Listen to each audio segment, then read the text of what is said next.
In order for us to create a clipping mask for this shape, what I'm going to do is go to my layer panel, press the little plus sign at the bottom corner to create a new blank layer. I'm going to right click on that and go to create clipping mask. You'll notice now it has a little arrow applied to it that's pointing downwards. That means that this layer, whatever I do in it, is only going to allow me to see what is showing on the shape layer below it, or indeed whatever layer happens to be below that one. Now what I can do is grab something like my pen tool or my shape tool. It is on a new layer, but as I create that shape, there it is. I've created an ellipse.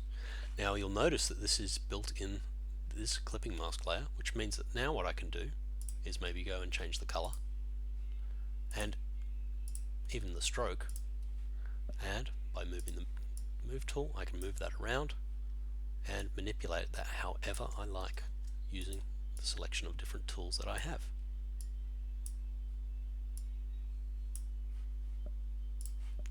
If I select the pen tool and go to maybe combine shapes, I can further create another shape within that clipping mask, and this could act as an option for shading in different areas for my object. Let's bring the opacity of that skull back up so we can see it as it's going.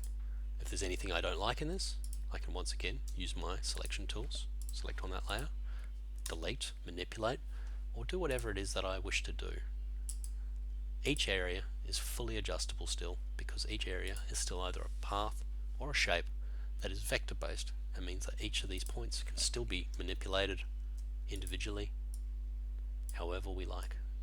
So it allows for absolute control at this point.